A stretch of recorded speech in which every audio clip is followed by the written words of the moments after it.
everybody. Welcome to the Fundamental Analysis webinar here with AvaTrade. My name is Troy. I'll be presenting. As we get started, let's do a quick systems check. As always, keep in mind that there's risk involved with each trade that you take, so you want to manage risk in a way that makes sense for you with regards to your risk tolerance, your profit goals, etc. And we do have some nice tools built into the order window in our app and web trader that assist with the risk management side of things. And we'll go through some trade examples maybe if we see some potential opportunities on the chart to demonstrate how the risk management can be done in the order window. Also keep in mind that what we go over is not meant to be taken as financial advisement, but is coming from an educational perspective. Now, from our main website, we can log into our web trader platform in the upper right corner. And that allows you to trade on both MT4 and MT5 accounts from one location using all of our advanced tools, free signals, market buzz, etc. And the same opportunity with our mobile app with all of the same tools. Now, from within our web trader, before we jump into the fundamental analysis, maybe we talk a little bit about what happened yesterday with the news and the technical movements. Yesterday, there was CPI data out of the US was the biggest fundamental news, really, economically speaking. The CPI stands for Consumer Price Index, and the prices rose a lot more than expected. Rather than coming in at 0.3 month over month, it came in at 0.5 month over month, which is a huge percent increase above the expected 0.3.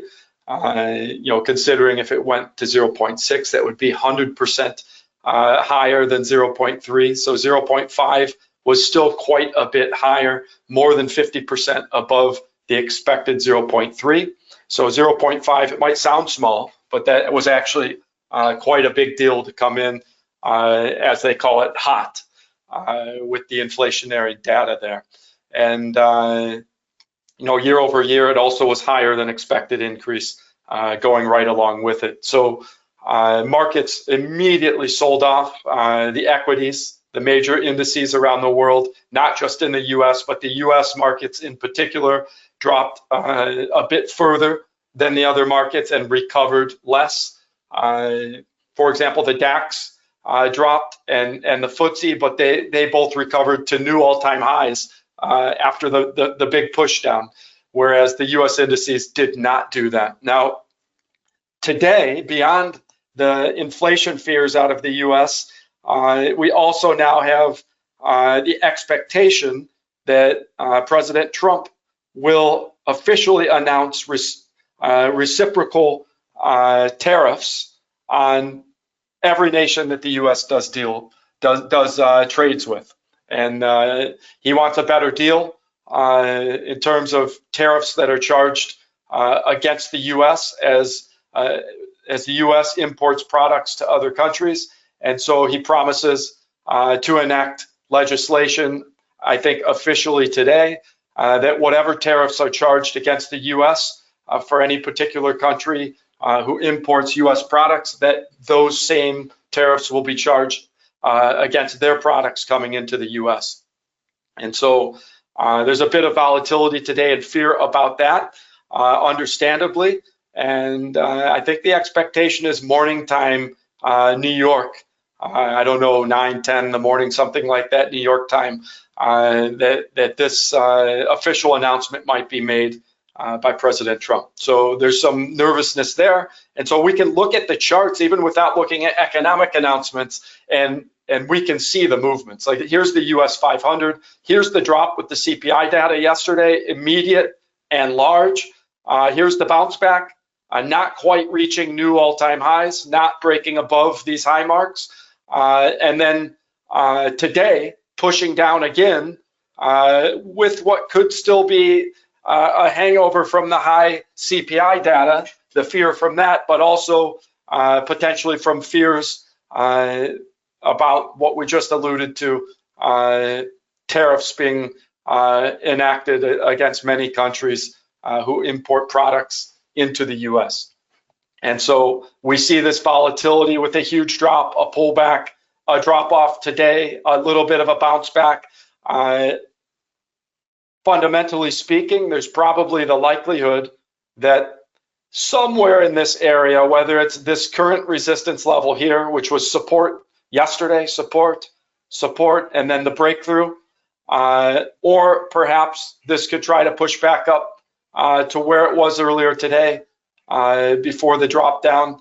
Whether it's this level or this level that it finds resistance, the expectation fundamentally is there's reason for fears on the market to be there still, and that maybe there'll be a pushback down even towards the lows that it hit yesterday, as potentially the tariffs are enacted today out of the US. And so if we're looking at the technical setup here, even let's say you think the fears will hit and the markets will push down again. If that's the case from a fundamental perspective, then we're looking from a technical perspective. Maybe this is still going to try and go towards the resistance levels up here, maybe, maybe not. Even if you took a short here, going with the fundamental news of potentially tariffs being enacted today, and if you think that that would push the markets down, then what you can look at is you have a larger potential profit to this low here without having to break this support level here. Then you have to risk, even from the current price, if you were selling now, you're risking less to get your stop loss up here compared to what the potential profit is down here.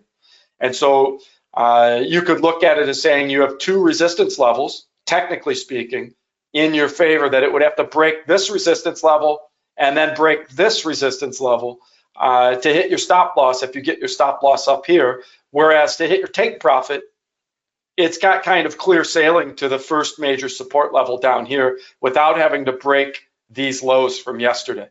So from a technical perspective, it looks opportunistic even now. If you wanted to short this, but from a higher price, then you might have a pending order up here at this resistance level, then with your stop loss still up this direction. Okay, and we can set this up both ways. If you wanted to sell now, because you think maybe it'll push down without going higher, well, then your stop loss on a sell position might be above this resistance level and or this resistance level if you're more patient. If you want to take a larger trade size, then maybe your stop loss is closer, because the larger the trade, the more you're risking for any equal distance. If you are more conservative, you take a smaller trade size, then you could be more patient with your stop loss and get it up above this resistance level as well, if you want to be more patient with the stop loss. So I'll take the example that the fundamental news maybe is fear about tariffs and high inflation in the US because of yesterday's CPI data, and that this huge drop is a precursor of what could happen then today. And if that's how you feel fundamentally, then technically it's an easy setup for where to put your stop loss if you want to be patient with it, which would be above 1, 2 resistance levels to get your stop loss up here on 60.92.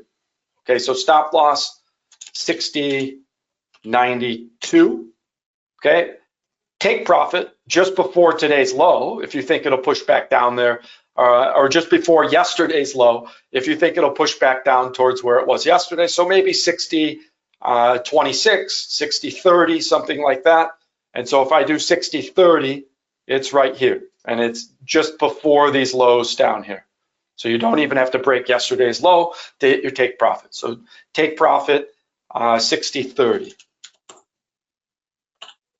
And so what we're looking at then, about double the potential profit, a little better than that, better than 2 to 1 potential profit compared to risk. Now you just have to decide, what trade size should I put? If this is the technical setup that I want, and I'm in the direction of the fundamental news, we think potentially is going to help this to maybe come down eventually, then you just need to adjust the trade size at that point to be the amount of risk that you're comfortable with. So if I'm doing, say, half a lot, now I'm looking at 900 risk, okay? That's a bit more than, that's almost 2% of my balance, a bit more than 1% anyways. So maybe I go 0.3. Now I see I'm down below or right about exactly 1% of my balance. 552 would be 1% of this balance, and I'm at 547. So right around 1%, give or take a little. Now you can risk the amount that you want, whether it's 1,000 a trade, 200 a trade, 1%, 0.5%, 2%. You figure the amount you want to risk per trade, and then the order window calculates it for you as you adjust your trade size. Okay, so very simple risk management. I know my potential profit a little better than 1,300, risking around 555, and I go ahead and take my move. Okay, I have my trade running now, completely risk managed the way that I wanted to do it, and I can come over here and check on my open trades then. I have a couple gold trades from yesterday's webinar. They seem to be doing pretty well. We did a couple different risk management methods. One was 2 days protection with AvaProtect, and the other was just a pending order above a resistance level, and indeed it went up and established an uptrend, and so triggered the pending order from the higher price. So that's why this one is at a little less profit than this one, because we did a market move with AvaProtect with 2 days protection, and the pending order we did with a little higher entry, just waiting for it to establish an uptrend before getting in, and that one has a stop loss that's active on it. Whereas the AvaProtect, we went without a stop loss because of the 2 days protection. Okay, and if you have a trade with AvaProtect, you can look in the open trade section and see it. I still have 27 hours and 47 minutes of protection. Okay, so I still have over a day's protection. I don't have to be nervous about this trade. It could crash with today's tariff announcements the wrong way, maybe. I don't anticipate that. I think gold maybe should go up if there's fears about tariffs, but we'll see. If the fundamentals work backwards, different than what I anticipated, I have protection, okay, for another 27 plus hours. No matter how far this might go down, I don't lose anything more than what I paid for the protection here, which was about 1% of my balance, a little bit more. And I could make much more than that with the move, obviously, with this size trade on gold. So I still have protection. If this was about to expire on the protection and I wanted the trade to keep going, then I could edit the position and add a stop loss at that point to have a different type of protection on that trade. But both of these look solid right now. And here's the trade we just opened on the US 500. Obviously, it's slightly in the negative because it opens with a little bit of a spread. Okay, so what else can we look at or talk about fundamentally? There are some announcements today. Besides the whole tariff fears, there are actual announcements today that are on the economic calendar and tomorrow. And so, the strategy we just used was off of what we expect from major headlines, from what the news is anticipating to occur. And so we made a move selling on the US 500 as an example of maybe thinking that the fear about tariffs and the announcement that we expect maybe to come today out of the US might pull the equities down further, okay, along with the CPI fear from yesterday. So we enacted a market move based on what we think we already know. Now, a different strategy, and it's good to diversify your strategies if you don't want everything riding on one strategy concept. So on the economic calendar, we can use a strategy with the actual announcements as they come in. And so if we look at today's announcement on the calendar, and you can put the countries that you want, the importance level of announcements that you prefer to look at. Usually we're looking at the higher end importance level announcements. So I left the low ones off, and I have the countries that I think tend to move the charts maybe the most with the larger economy type announcements. And so already that came in out of Great Britain, better than expected numbers across the board pretty much. GDP numbers, industrial production numbers, growth rate numbers, all better than expected out of Great Britain. Okay, so that could make the pound a bit bullish. You might keep that in mind. But let's not forget the fears about tariffs, because those tariffs could be slapped on Great Britain, European Union, and other countries around the world today. So If you're trading off of these announcements, maybe short-term trades, if you're going with the pound with those good announcements, but just be careful because we could see quite a bit of volatility as the US New York morning time gets closer. Now, out of the European Union, the announcements came in pretty much as expected for the most part. The one area that it came in worse than expected was industrial production for the Euro area. Negative 0.3 it was expected, and it actually was worse than that. Already was expected to be bad, and it was worse.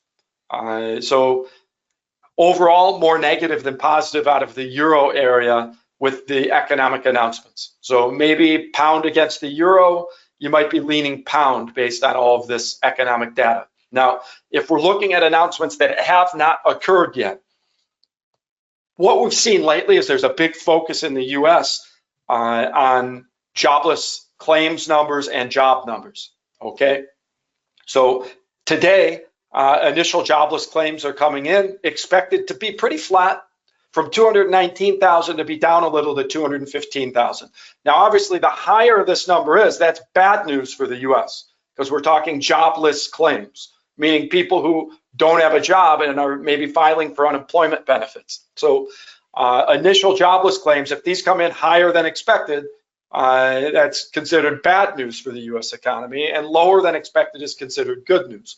Now, we can use this volatility tool right over here on the right-hand side, and we can analyze for different currency pairings with the US dollar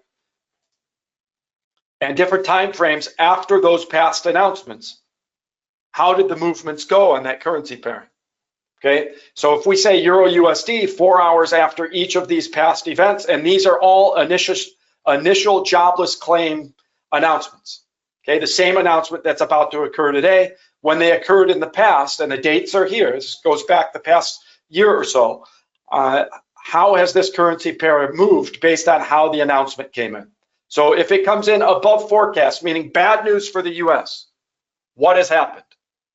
The USD is weakened 100% of the time, okay? It doesn't mean moving forward it has to be that way, but that's quite a strong bit of data to say, is there a trend here that we see from the past announcements that if the US jobless claims come in higher than expected, above forecast, what happens with the Euro USD? Well, the USD weakens against the Euro, according to the past data, 100% of the time, with an average range movement of over 42 pips in the 4 hours that follow. And if in the first 5 minutes you place your trade after seeing the data, the average range movement is only 10 pips. Okay, average range movement 10 pips. And after 4 hours, average range movement 42 pips, with the largest movement up going 40, almost 50 pips of climb. And likely in the first 5 minutes, not only is it only up an average range of 10 pips, maybe in the first few minutes it also spiked down and you could get an even better entry if you were looking to buy if these numbers came in above forecast. Okay, so you can have a trading plan for this announcement ready to go. Numbers come in above forecast in the first 5 minutes. If I can get in less than 10 pips up or with a downward movement, then I'm buying. If these come in, let's go back to 4 hours. If these come in below forecast, look what has happened in the past. 71% of the time it goes down. Okay, the reverse reaction. And so again, large movement down in the 4 hours that follow, in most cases, 57 pip range movement. And in the first 5 minutes, okay, the majority of them were actually up in the first 5 minutes. So you have time to catch a nice entry point, upward even on many of these. And average range movement only 8 pips, so they didn't drop much either. And after 4 hours, mostly downward movement from that point, okay? So this looks like an announcement that regardless of how it comes in, above forecast or below forecast, the statistics from the past show you which way you might want to trade, assuming you get the entry point you want in that first 5 minute window. If it comes in matching the forecast, which it rarely hits exactly, We don't have any data on that because usually it's slightly above at least or slightly below. Almost never hits exact. If it does, then maybe I don't trade because I don't have data on the movements if it comes in exactly as expected. Okay, and so this is the way you can use this tool. Very, very easy to go through and see what does the data tell you about trading on a specific announcement. And I looked at the jobless claims because they tend to lately to trigger the movement more. If we're looking at the same time the PPI data is coming in, it hasn't been as predictive. If it comes in above forecast, 2/3 of the time the euro strengthens. If it comes in below forecast, the euro also strengthens. So that doesn't even make sense, right? Regardless of how the PPI data has come in over the past year or so, the euro is strengthened, whether this comes in above or below forecast. So clearly the PPI data is not what was determining the movement, because regardless of how it came in, the euro was going up. And what we saw in a direct relationship was the initial jobless claims was the one that actually was driving the movement when it came in above or below expectation, with 100% of the time going up when it came in above expectation and 70-something% of the time going down when it came in below expectation. So this seemed to be the more predictive announcement rather than the PPI that was coming in at the same time. Okay, I'll pause for a moment. Any questions, comments?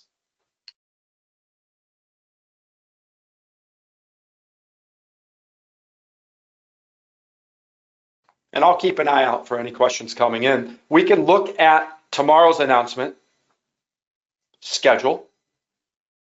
And in particular,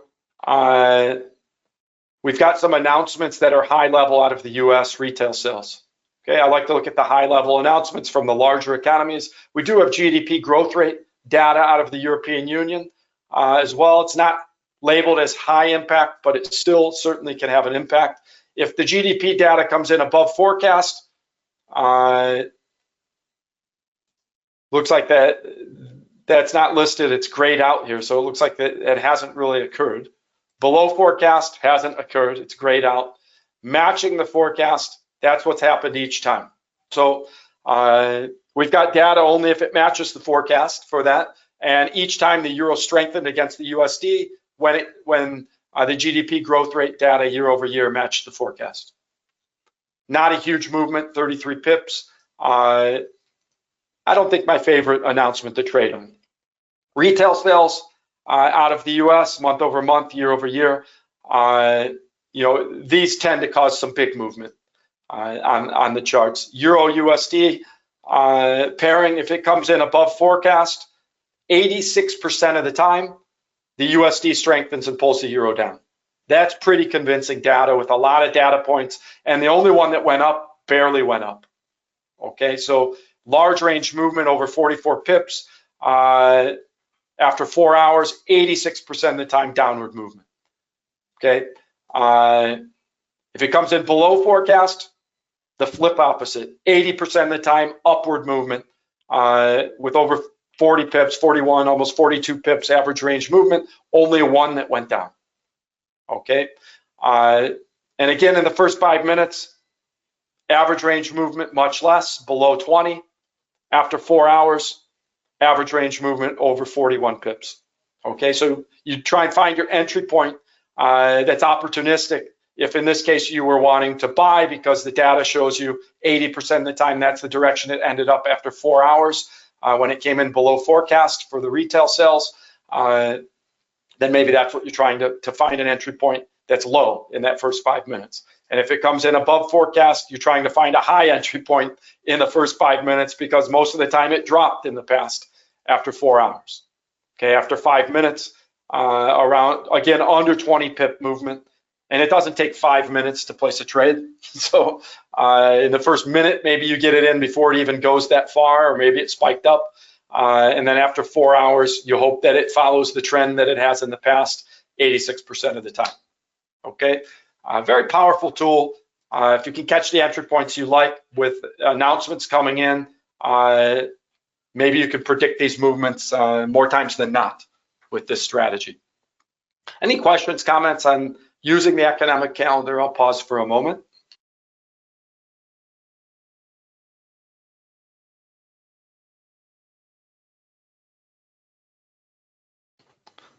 Okay, great. I must be clear. No questions popping up. Another tool we can look at is the market buzz. We head into the market buzz. What we will see is that we can quickly find all kinds of information that's coming in online through different websites and sources on any instrument that is tradable on our platform. So it could be stocks, it could be currency pairings, commodities. If you want to know what's going on with, I don't know, NVIDIA or whatever it might be, what are the predictions on it, you can pull up those instruments here, those assets, and see what's happening in the news. Here's NVIDIA. The larger the circle, the more they're trending. And what we'll see if we analyze articles about NVIDIA is there are still fears out there about DeepSeek, which came in as an AI competitor that's producing artificial intelligence, and they're providing an app that's competing with OpenAI's app, but they supposedly have been able to provide this product without needing the chips, the high-end chips that NVIDIA produces. So that puts some fear into those holding NVIDIA stock, at least temporarily. NVIDIA had quite a sell-off when the DeepSeek news came out that, hey, they can have a great AI tool without the expensive NVIDIA chips, with lower-end chips, but getting similar results as the high-end chips. And so whatever maneuvering they did with the software and the programming, apparently they were able to get a great product out there without the expensive high-end chips. And so it looks like in terms of the trend analysis, when we're in the market buzz, we get the technical analysis and the fundamental news. According to the trend analysis, NVIDIA is onward and upwards now. After this gap down and this pull down, with all the fear, we see climbing, and the expectation is more climbing towards these resistance levels up here towards the all-time highs on NVIDIA again. So that's the expectation, is a large climb to come for NVIDIA from a technical perspective, and you can get your price points from that technical information there. Now, fundamentally, if you start to look and see articles that show fear about DeepSeek still, for example, and that there's apprehension still about companies like NVIDIA and what demand will there be for their chips if DeepSeek can do so well with lower end computer chips and can process things with less energy. Maybe that makes you think you don't trust this forecast here of going up 16.5%. So the point is, you start to read these articles. DeepSeek's AI models boost Huawei's competitiveness in China's chip market. Boy, that sounds negative for NVIDIA. Competitiveness in China's chip market, that means competing with NVIDIA is what they're talking about. So you can read that whole story and you can see, what do you think about DeepSeek's effect on chip demand moving forward? If others can copy their AI model, then why should they pay for the high-end chips from NVIDIA when lower-end, less expensive chips will use less energy and cost less to buy the chips themselves and produce similar AI products and apps? So you can read the article and see what you think, and not just one article. You can go through this tool and find multiple articles that might convince you one way or the other whether you trust this technical signal or not. And sometimes you read a few articles and you say, you know what? In this case, maybe I don't think this signal is in line with the fundamental news. It's a technical signal. We see the support levels and resistance levels. It's above this support level. It has clear sailing until it hits the resistance up here. So from a technical perspective, that's a nice signal. And barring any strong fundamental news working against it, then maybe I would buy on this signal. But with the fears of tariffs today, the fears of high inflation yesterday, and fears of DeepSeek hurting NVIDIA potentially in some of these articles, maybe I've just convinced myself not to trade on this signal, okay? And if the signal was saying sell, then maybe I convinced myself to follow that signal. Okay, so you combine the technical signals maybe that are offered in our platform with the most recent news and fundamental economic announcements that have come out recently and headlines, and decide, do I want to select this signal or not to follow? Okay, and this is how you can qualify your use of our technical signals with the fundamental news and probably get better results from the signals that way, because the technical signal may have come out before the most recent headlines, and checking the headlines is smart to see if they are in unison with that signal or not. Okay, before we finish things off, any questions, comments? Okay, well, great. Thank you all for joining me. Good luck with the trading. Just be careful with the risk end of things. Make sure you risk manage things in a way that's good for you with trade size, stop loss, maybe AvaProtect, because I do expect quite a bit of volatility through the rest of the day today. All right, everybody, good luck with your trading, and bye for now.